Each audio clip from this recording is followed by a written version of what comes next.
Senator Sifuna.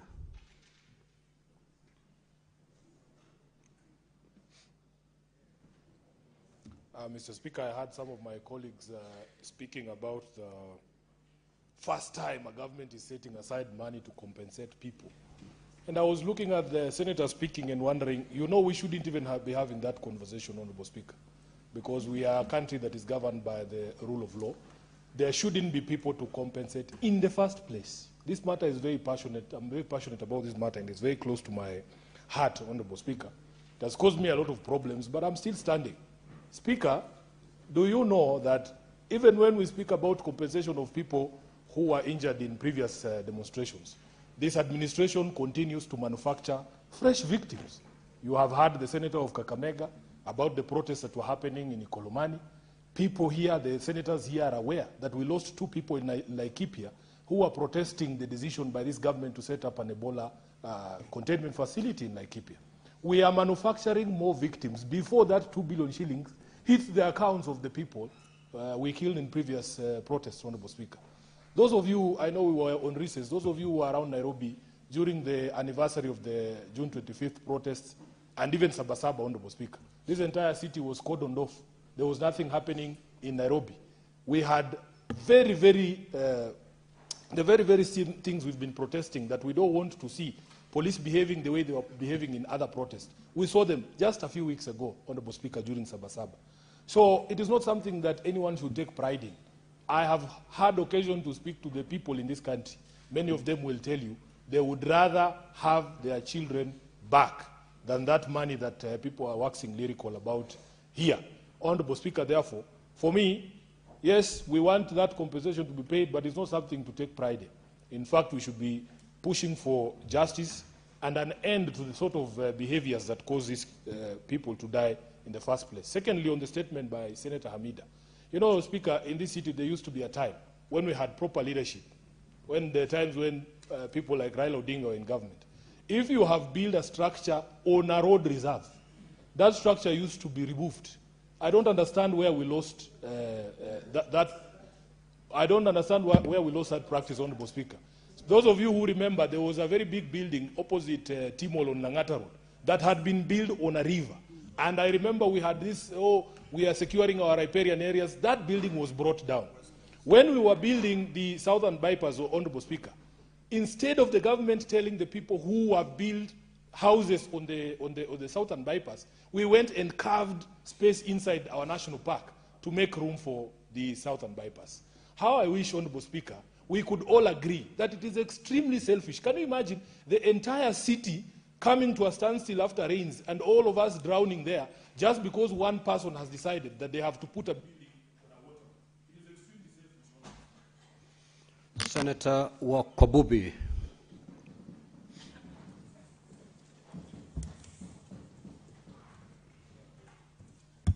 Thank you, Mr. Speaker, sir, for the opportunity. I would like to contribute towards Senator Ososi's statement on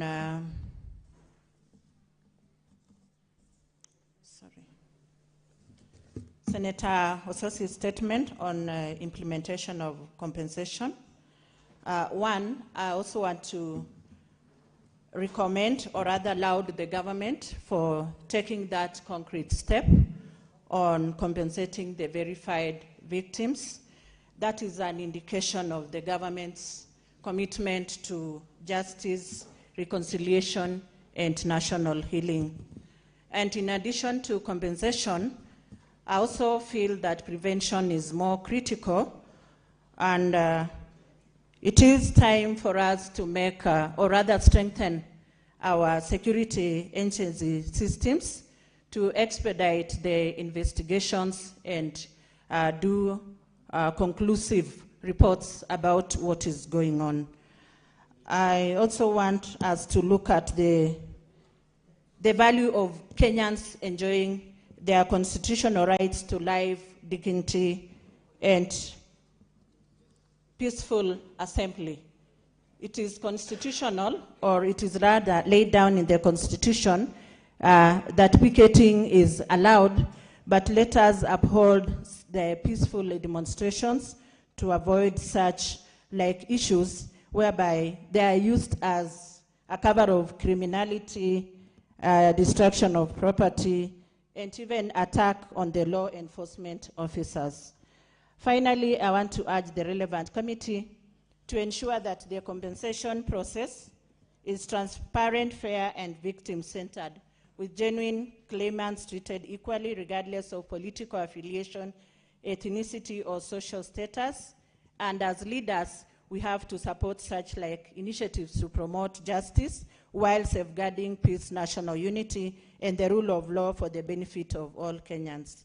I also want to comment on Senator Hamida's point on encroachment. I think it is driven by the rapid urbanization, whereby people are out to grab public land to settle themselves, and it is affecting our lands, mostly the riparian grounds, and even informal structures that are raised or mounted along the road reserves. We have billboards that are mounted all over, and this mounting tends to snatch away land that is meant for maybe public development. And it also affects... Senator Muma. Thank you, Honorable Speaker, for the opportunity to speak to two statements. The statement by Senator Osotsi and the one by Senator Hamida.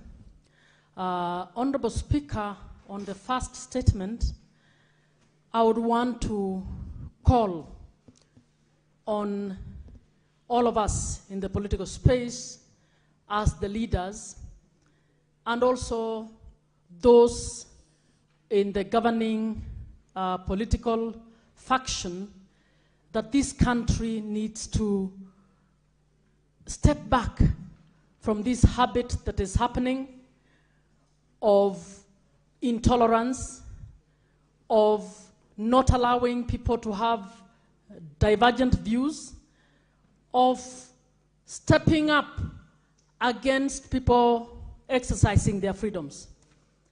I think it is not good for anybody, it's not good for government, it's not good for opposition. It's degenerating into the issue of goonism, and I don't think the answer can merely be that we are now compensating. And I want to remind us, this is not the first time we are compensating. We actually compensated victims in Mau, victims of Kiamba. Can we do our history to find out how we have compensated victims of violence in this country? And that has been there. In fact, this issue went to court, and the court ruled about Kenya National Commission on Human Rights, but we have precedent. And I did submit a statement to actually ask internal security to tell us how previous victims were compensated. I don't think it is something we need to be proud of, that there are people who have disappeared and who are yet to be found. I don't think any amount of money can compensate them. I can see the yellow light. So I'll move on to the statement by Hamida. Honorable Speaker, that statement speaks to the failure by national government to enforce standards. The national government and our devolved governance is the one in charge of standards, and it is the county governments are supposed to carry out their mandate in accordance with those standards. But currently, our Committee on Devolution is interrogating how counties are implementing the urban areas and cities law. And, Honorable Speaker, they are not actually implementing this. Towns are not being planned properly, and national government, in fact, there is hardly any intergovernmental sectoral committee between the roads and the other sectors. Senator Chiranke. Thank you, Mr. Speaker. Sir, I have seen the statement on the issue of compensation of victims of demonstration related. Mr. Speaker, I want to thank the President for following up on his word on 10-point agenda by ensuring that 10 billion was allocated and provided for. Mr. Speaker, the sponsor of Linda Mwananchi, Uhuru Kenyatta, in the last session, committed 10 billion. That money never came out, Mr. Speaker. Senator, Mr. Speaker, Senator, we must be honest. Senator Chiranke, Yes, sir. be factual in your statements. Be factual in your statement. Okay. Mr. Speaker, I can confirm when the state of the nation What is the point of order, address- Senator for Nairobi City Count? Speaker, with all due respect, there is a rule and procedure on how people are required to be factual. And I would really request that you follow that standing order so that some of the pronouncements that have come from Senator Cherargei are subjected to our standing orders. If he's not able to provide evidence that he's actually being factual, that Linda Mwananchi is sponsored by the former President Uhuru Kenyatta, he should follow. Thank you, Honorable Speaker. Senator Fernande, you either proceed to substantiate that assertion you've just made, that Linda Mwananchi is being sponsored by the former president. If you don't have, if you're not in a position to substantiate, then just withdraw, apologize, and proceed. Mr. Speaker, can I be allowed tomorrow? Absolutely. Okay. Thank you, Mr. Speaker.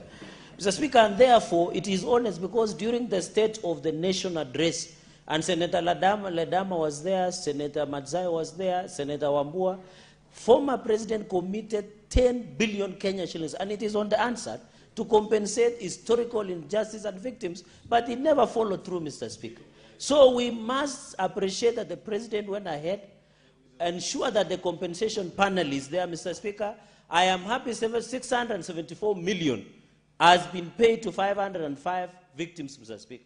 And in fact, what struck me out is on the issue of sexual violence, Mr. Speaker, that at least 1 million, I know we can never get lives back, we can never get dignity back, but that is the least we can do as a country. You know, we need to be honest. When I see my colleagues pontificating themselves, the fact that people were killed is very unfortunate. But we must how to rewrite. And that is why I want the young people who are beaten up playing pool table in Nandi Hills Town to be compensated. Police allegedly killed my people in Kimwani over land skirmishes, Mr. Speaker. Even in Angata Baragoi, in Narok, there are many Kenyans who have been killed there. We would want them to be compensated. But there must be a procedure, and we must appreciate the goodwill of President William Ruto and his government in partnership with the ODM leader, Dr. Oburu Oginga, Mr. Speaker. We must celebrate that, Mr. Speaker. And we must also appreciate the freedom of speech, Mr. Speaker. Senator Hezana.